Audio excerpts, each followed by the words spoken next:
Buen día, soy Fernando Brizuela de Easy4Motion. Bienvenidos otra vez más al podcast de la electromovilidad.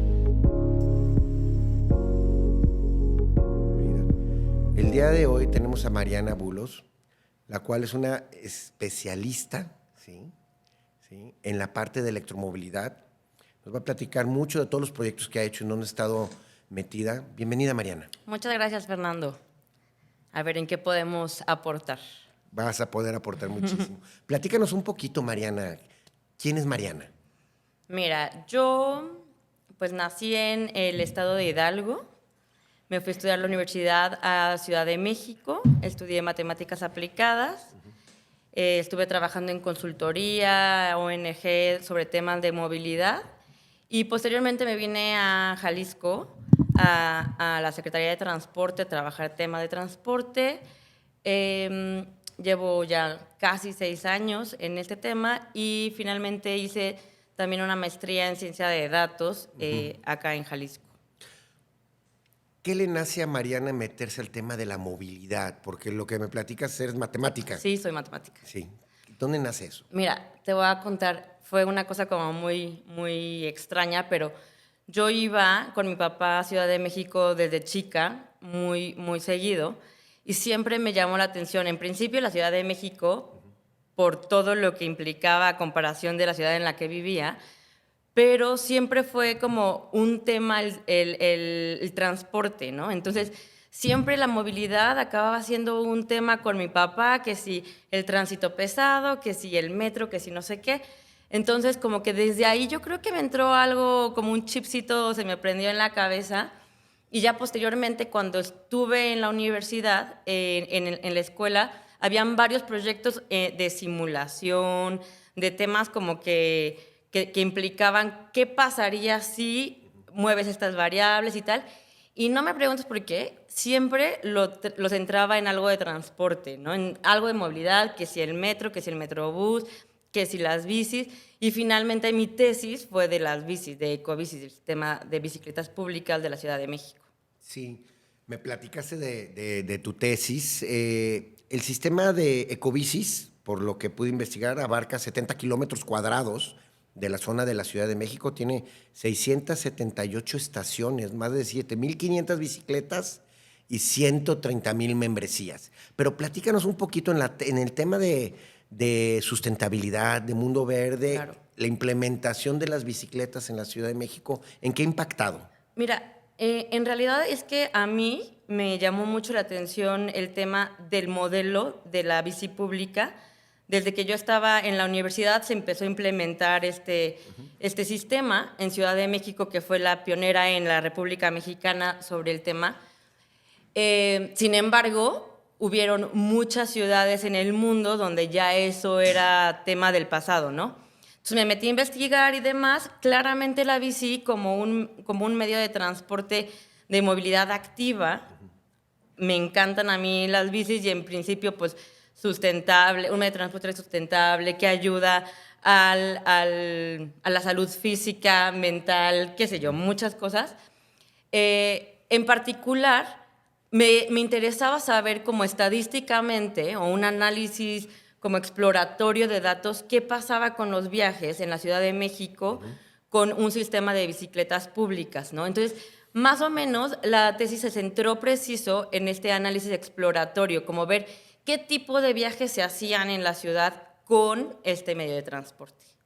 Sí, muy interesante porque yo voy a la Ciudad de México y veo bicicletas por todos lados y que ya sea ese modelo se ha duplicado o se ha copiado para Sí. muchas ciudades. En Guadalajara aquí ya lo tenemos mucho. Sí. Y la verdad es que yo veo de repente ciudades europeas en donde ya mucha gente se traslada en bicicletas, Sí. grandes estacionamientos de bicicletas que aquí todavía no los tenemos.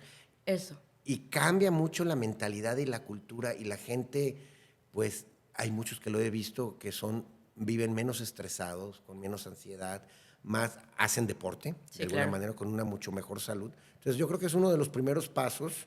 Aquí el podcast habla de la electromovilidad, pero qué importante también el transporte, en este caso, que contamina también cero, en el Sí, caso de la claro. bicicleta, ¿no?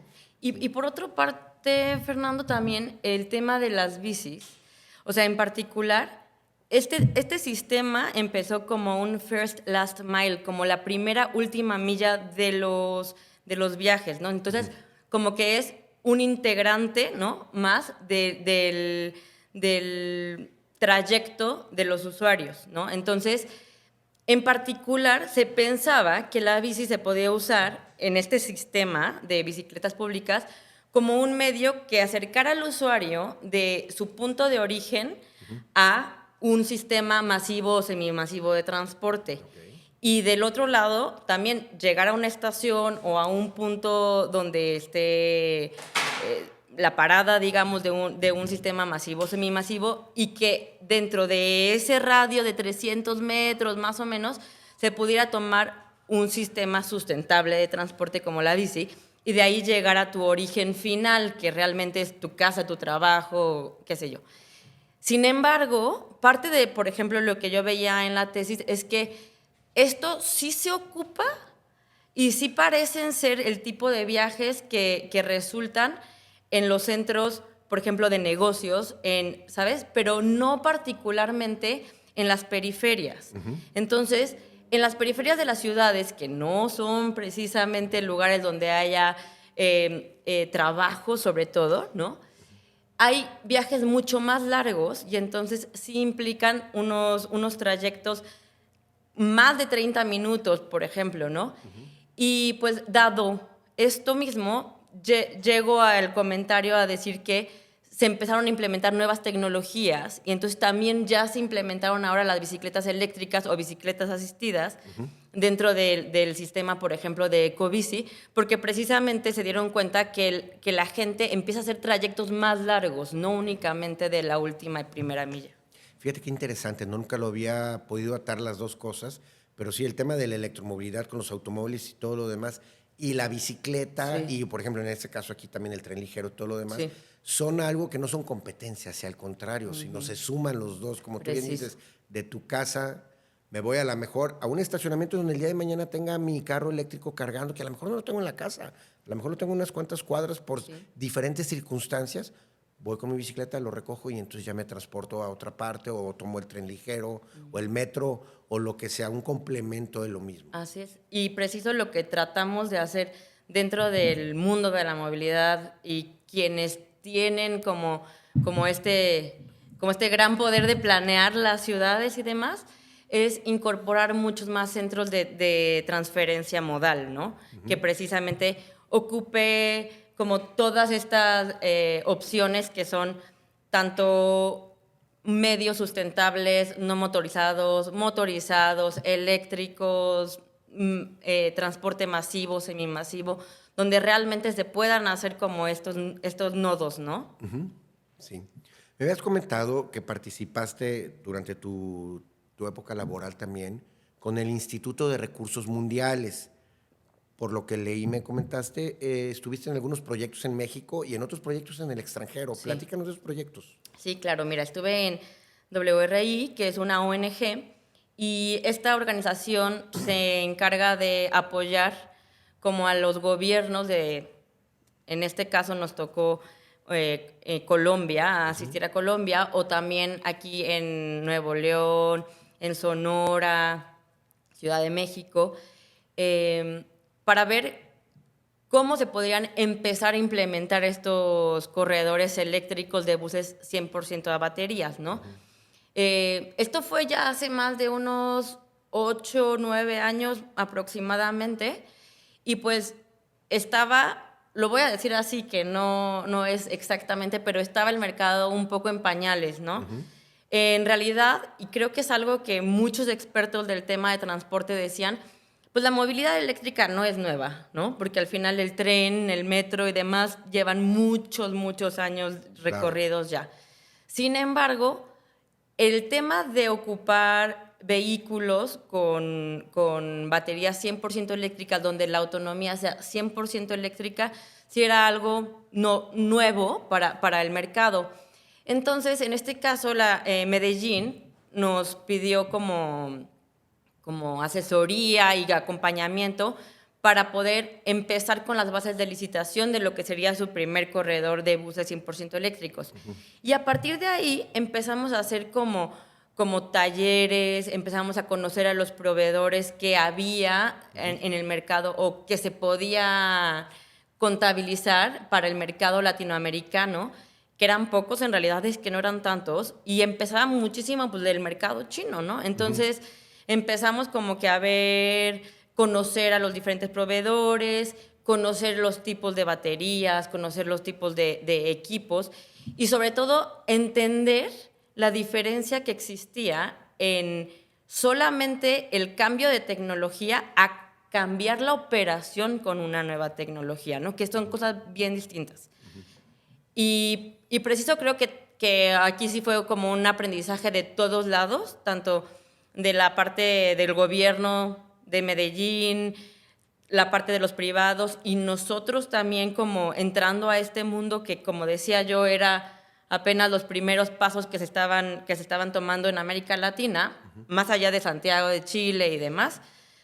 Pero creo que nos ayudó muchísimo preciso para darnos cuenta de eso y a partir de ahí empezar a concientizar un poco a los operadores, sobre todo, que no era únicamente cambiar de gasolina a electricidad, sino era considerar una operación distinta porque precisamente los ciclos son diferentes, ¿no? Claro. Fíjate que eso es muy importante, lo de los ciclos diferentes. Mucha gente piensa que a cambio el carro eléctrico, bueno, el carro de gasolina, perdón, por un eléctrico, pero al final de cuentas la cultura, el cambio, la carga, la forma de viajar y todo lo demás tiene que ser muy diferente. Sí. Existe un concepto de resiliencia del transporte. ¿Qué nos platicas acerca de eso? Mira, principalmente creo que algo que nosotros tenemos que considerar y que en el trabajo actualmente, dentro de las políticas públicas, se considera ser muy consciente con la sustentabilidad, con el medio ambiente, con los temas del cambio climático, con la resiliencia de la comunidad y del transporte mismo. Sin embargo, creo que nos falta un poco de compromiso real. Muchas veces, como por hacer check en las listas de los forums internacionales y demás, se compromete la ciudad o el país o la localidad en llegar a unos alcances que a veces son muy teóricos, ¿no? Claro. Que no son muy prácticos. Entonces, creo que la resiliencia tiene que ver mucho preciso con el estado actual de las cosas, hacia dónde se quiere llegar y no armar un caos, ¿no? Entonces, en particular, por ejemplo, con el tema de los vehículos eléctricos y en este caso de los buses para transporte público, creo que yo consideraría que la resiliencia estaría dada en hacer una transición paulatina. Y entonces poder hacer quizá como este tipo de sistemas híbridos, ¿no? Donde podamos combinar lo eléctrico con lo que ya conocemos, ¿no? Y como tener este backup, pues sí, como que tener un soporte detrás, pues con los vehículos de gasolina o de gas natural, que son los que en algún punto donde algo nos crashee puedan ser los que nos ayuden a dar la oferta, ¿no? De transporte público. En particular, algo de lo que a nosotros en este proyecto de Medellín nos dejaba mucho es que para nosotros poder garantizar el servicio con una tecnología, entre comillas, nueva, pues teníamos que empezar a pensar también un poquito distinto y decir, bueno, es que también nos vamos a enfrentar a cosas que no nos hemos enfrentado porque no suceden con un bus a gasolina ni a gas natural. Que se te quede parado y cómo lo cargas, ¿no? O que se inunde y entonces, híjole, también en ese entonces todavía no estaban tan bien desarrollados los sistemas como para que te garantizaran que no se iban a echar a perder las baterías, o el considerar que las baterías tenían una vida, un ciclo de vida de 5 años y ahora ya son de 10, ¿no? Muchas cosas que van cambiando a la velocidad de la luz casi, ¿no? Claro. Entonces, yo creo que en eso reside, en estar siempre como que presto para poder cambiar, poder actualizarte y pues implementar lo que se pueda. Sí, en el 2016 México firma el Acuerdo de París con un plan de trabajo hasta el 2020 y con finalidad hasta el 2030, 2030, ¿no? sí. En donde, como tú bien lo dices ahorita, bueno, pues se firma, se pone en papel todo lo demás y las implementaciones, bueno, pues se lo dejamos mucho a los gobiernos de alguna manera y nosotros ahorita nuestro compromiso como ciudadanos, pues de repente muchos no lo conocemos, no conocemos Claro. ni el plan ni sabemos Sí. lo que tenemos que hacer y cuál es nuestro granito de arena que tenemos que aportar en esto. Por parte del gobierno, ¿cuál sería el plan para la implementación o que tú has visto que se ha hecho con este Acuerdo de París? Mira, voy a hablar a título personal, considerando como el contexto, pero yo creo que en el caso particular de la implementación, a mí se me hace que es pues el camino hacia donde vamos, ¿no? Sí o sí tenemos que empezar a usar como todos estos recursos que tenemos para ayudar a que no avancen los temas del cambio climático, para empezar a tener como una movilidad más sustentable. Sin embargo, creo que, como bien dices, tenemos que aportar granitos de arena de todos lados. Y en algún punto comentan o se lleva como que a la mesa el tema que si no es el primordial para las mesas, yo creo que sí lo es el financiero, ¿no? Y entonces, en el tema de las inversiones, creo que ahí debe de haber un apoyo al privado, porque generalmente, a como estén dados los sistemas, como operen los sistemas en las diferentes ciudades o en los diferentes países, es como se tiene que incentivar a que esto suceda. Entonces, de manera financiera, yo creo que sí tiene que haber un apoyo precisamente a los privados, porque como bien sabemos, el sistema de buses eléctricos, por ejemplo, es rentable a largo plazo, ¿no? De primera, el CAPEX es de una inversión bastante alta que pocos pueden solventar. Entonces, aquí sí tiene que haber un balance para que el gobierno pueda echar la mano en algo de eso. Mi punto de vista, o lo que yo he visto, es que no hay cosa mejor en la que puede invertir el gobierno que en la infraestructura, Claro. ¿no? Entonces, la infraestructura de patios, la infraestructura de carga, poder garantizar que el transporte va a tener manera de operarse, ¿no? Y entonces quizá balancearse los pesos de esa inversión, porque claramente una de las inversiones más altas o una parte como de lo más costoso al inicio preciso son los patios y los puntos de carga, porque implican la subestación, implican todos los cargadores, etc., etc. Entonces creo que sí tiene que haber un compromiso de los gobiernos para poder poner esa base, ¿no? Y Claro. poniendo esa base, yo creo que seguirán pues sumando cada vez más ya las personas que les toque pagar por el bus, considerando también que a como vamos en tiempos, pues el mercado de buses y el mercado de vehículos y demás está bajando de precio cada vez más, precisamente porque se está haciendo más uso de ellos, ¿no? Se está comprando más. Entonces, yo creo que sí se va a poder llegar, digamos, como un equilibrio. Sin embargo, sí o sí se necesita apoyo de lana, ¿no? Para las inversiones. Claro, puede ser apoyo de lana por parte del gobierno o puede haber algunas alianzas con Así es. inversionistas privados de alguna manera o banca de alguna manera que se puedan financiar ciertos proyectos. Claro, hay bancos, sobre todo en el extranjero, fondos de inversión que están muy interesados en la parte de tecnología. Tú que estuviste con empresas de ese tipo o con organizaciones de ese tipo, y uno les dije, oye, es tecnología y generalmente son proyectos que sí se aprueban, ¿no? Sí. En México todavía estamos un poco en pañales con eso, se han traído algunos, pero yo creo que viene un boom muy interesante en donde se pueden invertir en este tipo de proyectos Claro. y de alguna manera soportar y ayudar a las inversiones de gobierno para que sean un poco compartidas, por el Sí. final de cuentas, ¿no? Sí. Hace algunos años te integras a la Secretaría de Transporte o la Secretaría de Movilidad del Estado de Jalisco. ¿Cuáles han sido tus principales proyectos aquí en el Estado? Pues mira, tuve la fortuna de entrar en una época donde han habido muchos proyectos como muy emblemáticos en el estado de Jalisco. principalmente pues no soy de aquí, pero entonces como que me he encariñado mucho en todo lo que ha implicado. En principio, en la Secretaría de Transporte estoy dentro de la Dirección General de Transporte Público a cargo de la Dirección de Recaudo. Esto tiene que ver con todo el tema de pagos electrónicos, validaciones, recargas externas. Mucho tiene que ver con cómo se procesan las transacciones diarias, digamos, dentro del transporte público para que esto signifique un pago a un prestador de servicio y también facilidad al usuario para poder tener muchas opciones de pago, ¿no? En principio.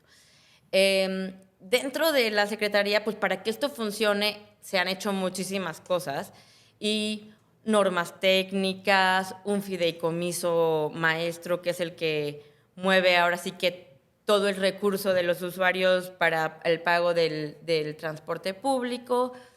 Y en temas tecnológicos, lo primero que hicimos fue homologar la tarjeta como sistema de pago electrónico, porque antes había uno para macrocalzada, que era la línea del BRT, y otro para el tren.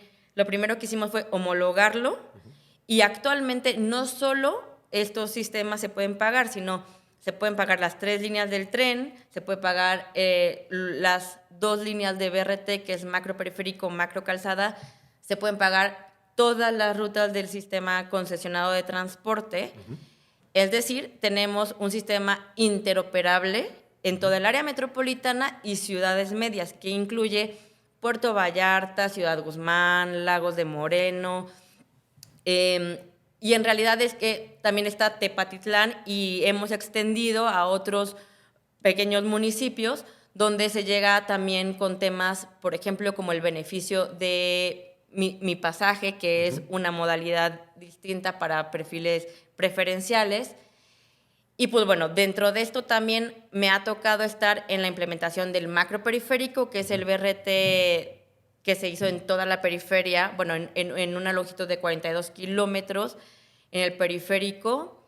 También la implementación de la línea del corredor de López Mateos, la remodelación de macrocalzada, la puesta, digamos, en el cambio, más bien dicho, de sistema de hombre-camión a ruta-empresa dentro del sistema de transporte público, y eso en particular ha sido nuestro trayecto de 5 años y pico.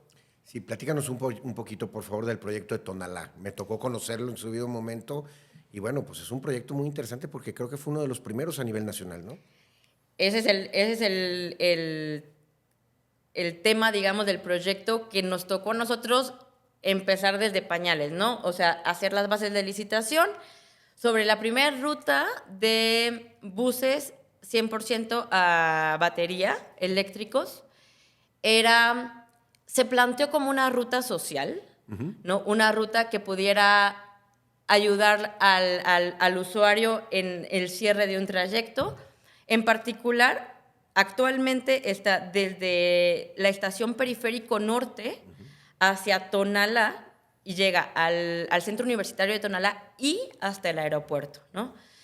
Esta ruta se licitó para que fueran 28 buses eléctricos. Actualmente estamos teniendo un promedio de 12,000 usuarios día, más o menos. Ya tenemos casi 10,000 kilómetros recorridos desde el 2021 que se instauró. En realidad es que ha sido preciso, como dices, fue algo muy, muy espontáneo, que yo trabajando del otro lado dentro de las ONGs siempre era, queremos hacer una ruta y queremos no sé qué, y entonces eran meses y meses, vueltos años en analizar y estudiar si era viable o no. Y cuando me tocó estar acá, no fue ese trayecto, sino fue se hace y se hizo, ¿no? Entonces ya nos tocó no solamente planearlo, sino también implementarlo y operarlo. Actualmente lo opera el tren eléctrico Citeur. Sin embargo, sí vemos nosotros como por parte de la Secretaría de Transporte cómo va la operación y demás. Y pues también nos tocó checar acerca de los patios de carga, los cargadores, algo que nosotros veíamos, y ahí sí parte de nuestra experiencia previa, digamos, decíamos, tenemos que ser súper conscientes que hay maneras de hacer más eficiente este tipo de sistemas, este tipo de rutas. Es necesario como que ir visualizando si se quiere ir creciendo, ¿no? O ampliando este tipo de servicios, cómo plantear puntos medios de recarga, ¿no? Patios de recargas intermedias, y también para poder garantizar una infraestructura, precisamente para poder dotar de energía eléctrica los puntos, ¿no? Claro. Entonces, creo que va bastante bien para hacer la primera, y ya tenemos como que un trayectito caminado. Y pues yo esperaría que pronto se sumen muchas otras rutas más al sistema. Sí, he estado en otras ciudades donde además de los buses, Sí. por ejemplo, el otro día me decían, oye, vamos a empezar a implementar transportes como vans de 20, 30 pasajeros de alguna manera, ¿sí? Eléctricas 100% para rutas internas dentro de la ciudad, pequeñas rutas donde el camión a veces no puede entrar. Y bueno, pues viene toda una revolución, yo creo, le calculo, bueno, se habla mucho 2030, 2040, pero pues sí vamos a tener todo un avance, estamos hablando por lo menos de aquí a 15 años, Sí. va a avanzar todo esto mucho y como bien lo mencionas, no nomás es el comprar el bus, el comprar el camión, es la infraestructura eléctrica, la ruta, la gestión de la energía, son muchas otras cosas. Claro. Y si queremos que esto sea verde totalmente, pues tiene que ser desde la generación, lo hemos platicado aquí muchas veces, tiene que ser una generación limpia para que podamos tener entonces unos buses limpios. Sí, preciso. Ahora estamos platicando mucho del transporte público en el cual tú eres especialista. Vamos cambiando un poquito a los carros eléctricos, a los automóviles de las personas particulares. ¿Cómo crees tú, esa es una opinión personal tú, podemos fomentar el crecimiento de este mercado? Háblese de los carros, puntos de carga, qué tiene que hacer el gobierno, qué tenemos que hacer nosotros. ¿Qué opinas tú, Mariana? Ay, pues yo lo que creo, Fernando, sobre el tema es, en mi opinión, es primero quitar la barrera del, voy a decirlo así, como del desconocimiento sobre una tecnología nueva, ¿no? O sea, quitarle un poquito el miedo a que son eléctricos y no sé qué es eso, ¿no?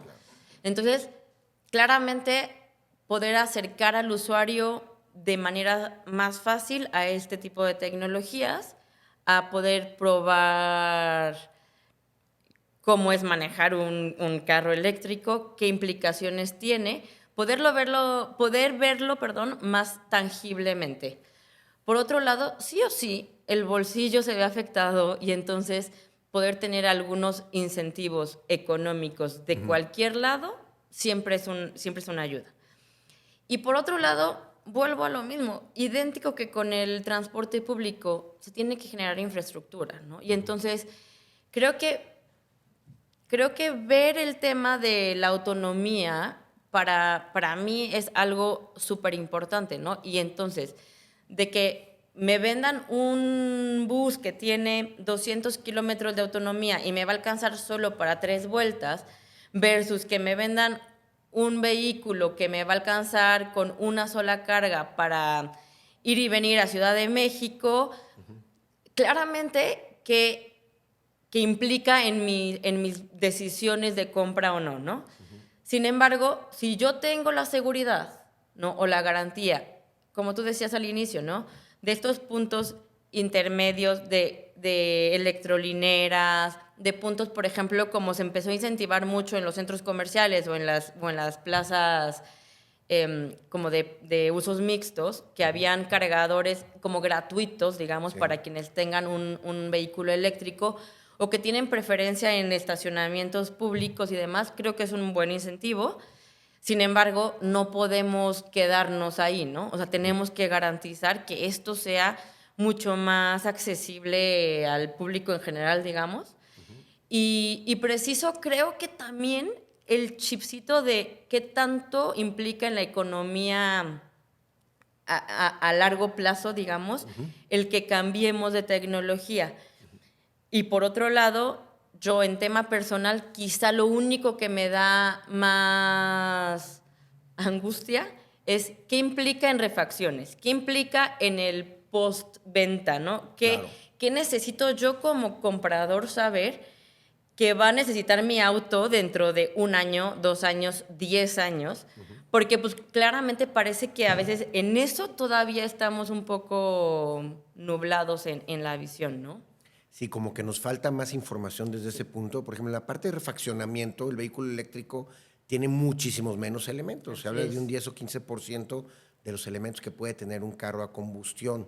Y prácticamente, al no haber elementos tan, vamos a llamarlo así, elementos en movimiento tanto como en un motor a combustión, pues el desgaste es mucho menor, ¿no? Claro. Tuvimos aquí en un podcast anterior al ingeniero Sergio Alcalde, que nos platicaba, él tiene un Tesla de los primeros, o el primero que hubo en Latinoamérica, y él me decía, yo le he dado 2 o 3 veces mantenimiento, nomás le cambio balatas, llantas y uno que otra cosa, o sea, es muy poco el mantenimiento, pero, como tú bien dices, no lo conocemos bien hasta que lo probemos. Exacto. Estaría bien, entonces, las marcas fuertes son las que yo creo que nos van a dar un mejor soporte, más sin embargo, la verdad es que cualquier marca, cuando de repente hablan de las marcas chinas, Sí. yo lo primero que pienso es, China es el mercado más grande en electromovilidad, pues todas las marcas son buenas, ya están muy probadas. Sí. De acuerdo. Pues muy bien todo esto, te lo agradezco mucho, Mariana, y me gustaría ahorita al final, por favor, que nos dieras un mensaje a todas aquellas mujeres que están terminando su carrera, que están empezando a emprender, que están viendo en ti una persona líder que está Gracias. sembrando y abriendo brecha en este mercado de la electromovilidad. ¿Qué les darías, qué consejos les darías para motivarlas? Mira, principalmente creo que debemos como mujeres creernos que estamos en el camino correcto, sea cual sea el que decidamos, ¿no? En principio creo que hacernos de muy buenos equipos siempre nos ayuda. No tenerle miedo a dar pasos primeros, ¿no? Como que innovar, como bien dices, no es algo fácil y siendo sincera, pues menos como mujer, ¿no? Muchas veces pareciera que nos tienen que abrir el camino hombres y creo que nos tenemos que dar la oportunidad para nosotras mismas seguir luchando y nosotras mismas abrir como esos espacios y pues finalmente creo que en este sector pues vamos de poquito en poquito porque históricamente ha sido mucho más de hombres Claro. y al final creo que hemos estado posicionándonos poco a poco en lo que nos gusta hacer, en lo que sabemos hacer y haciéndonos un poco más expertas en lo que nos corresponde, ¿verdad? Yo particularmente tengo la gran fortuna de tener a muchas amigas que son especialistas en campos varios, migración, temas de seguridad vial, en temas de riesgos y control de riesgos financieros, etcétera. Y la verdad es que cuando yo veo que comparten sus experiencias en simposiums, en la universidad, dando clases, etcétera, me doy cuenta cómo logran como sembrar ese granito o esa semillita en cada uno de los adolescentes o de la gente que los escucha, ¿no? Y particularmente siendo mujeres y viendo como estas figuras, ¿no? O estas voces pues ya de opinión, creo que alientan mucho. La verdad es que yo como particularmente también como fan de los deportes y demás, he visto la inmensa diferencia que ha hecho ver a las mujeres jugar profesionalmente, ver a las mujeres entrarle a todo. Y entonces claramente que nos mueve, nos hace como creer más en que no hay limitaciones más que las que son evidentes. Claro. Y por otro lado, pues la verdad es que creo que sí nos da fuerza como para poder seguir, innovar y pues cambiar las cosas que podamos cambiar. Muchísimas gracias, Mariana. De nada. Muchas gracias por haber aceptado la invitación, estar aquí y estar compartiendo todo esto que es muy importante para las nuevas tecnologías y en este caso también la motivación para las personas y las mujeres que están empezando a emprender. Muchas gracias. Muchas gracias a ti, Fernando.